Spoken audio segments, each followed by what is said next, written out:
Sering ngerasain sakit punggung yang menusuk di satu titik doang? Nah, dalam beberapa menit ini, kita bakal kupas tuntas gimana cara ngatasinnya, dan yang paling penting, gimana caranya biar sakit itu nggak balik-balik lagi. Coba deh, pernah nggak sih kamu ngerasain sakit punggung yang saking spesifiknya, kamu bisa tunjuk pakai satu jari? Nah, di sini nih sakitnya. Kalau iya, wah pas banget, kamu udah di tempat yang benar.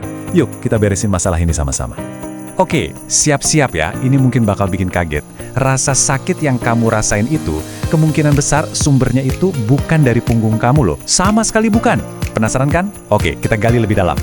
Oke, pertama-tama, biar kita semua sepaham, kita harus pastiin dulu nih, kita ngomongin titik yang sama. Yuk, kita cari bareng-bareng sumber aslinya. Yuk, ikutin saya sekarang juga. Coba deh, bungkuk sedikit ke depan, terus raba punggung bawah kamu pakai kedua tangan. Kerasa nggak ada dua tulang yang agak nonjol? Nah, itu dia, namanya PSIS. Sekarang coba cek, titik sakit kamu itu persis di sebelah luar tonjolan itu kan?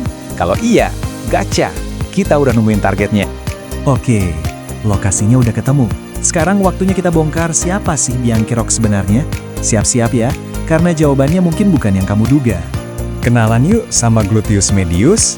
Dia ini otot kecil, tapi wah kuat banget. Posisinya itu di bagian luar panggul, ngumpet di bawah otot bokong kita yang lebih besar, gluteus maximus. Nah, karena lokasinya ini deket banget sama punggung bawah, sering banget rasa sakit di situ disalahartikan jadi sakit punggung biasa. Jangan sepelekan otot kecil ini ya. Dia punya dua tugas super penting. Yang pertama, ngangkat kaki kamu ke samping. Terus yang kedua, dan ini nih yang paling krusial, tugasnya adalah menjaga panggul kamu tetap lurus dan stabil setiap kali kamu melangkah. Kalau otot ini lemah, yang terjadi adalah setiap kali kamu ngangkat satu kaki pas jalan, panggul di sisi itu bisa jatuh atau turun. Kondisi ini namanya Trendelenburg gait. Ini tuh sinyal jelas banget kalau ada yang nggak beres.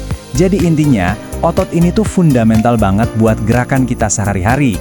Terus gimana dong cara kita tahu kalau kita punya ketidakseimbangan ini?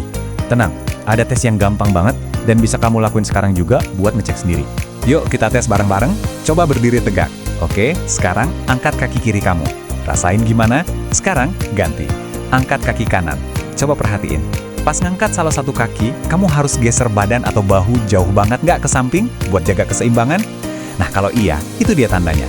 Ada ketidakseimbangan yang jadi penyebab rasa sakit. Oke, cukup tesnya. Sekarang kita masuk ke bagian yang ditunggu-tunggu, solusinya.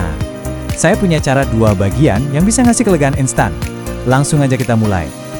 Eits, tapi tunggu dulu. Ada satu hal penting banget nih. Kalau otot lagi meradang, lagi sakit-sakitnya, jangan pernah nekan-nekan pakai benda keras kayak bola lacrosse. Itu malah bisa bikin makin parah.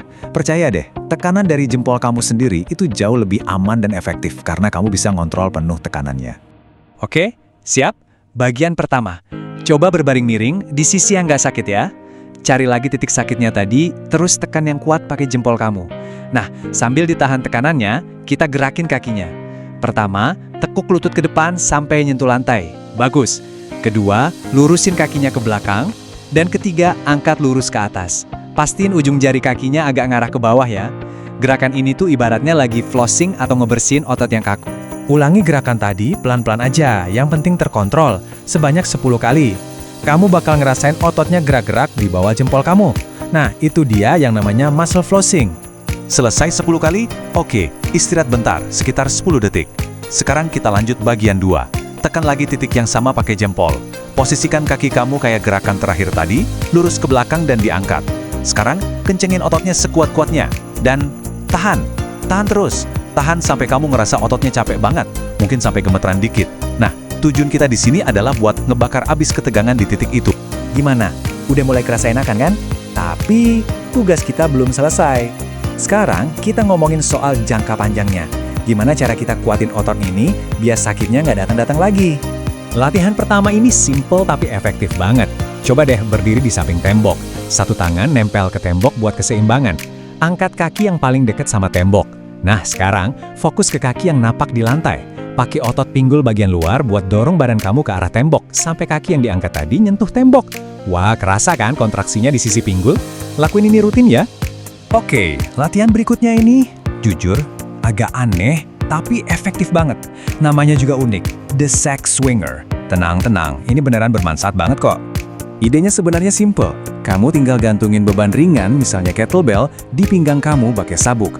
Terus, jalan aja pelan-pelan.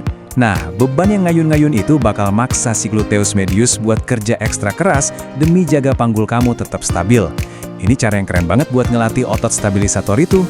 Dan ini nih, bagian yang paling keren. Ingat gerakan flossing yang kita lakuin buat ngilangin sakit tadi? Ternyata, gerakan yang sama, tapi kali ini tanpa perlu ditekan pakai jempol, itu juga salah satu latihan penguatan terbaik buat otot ini.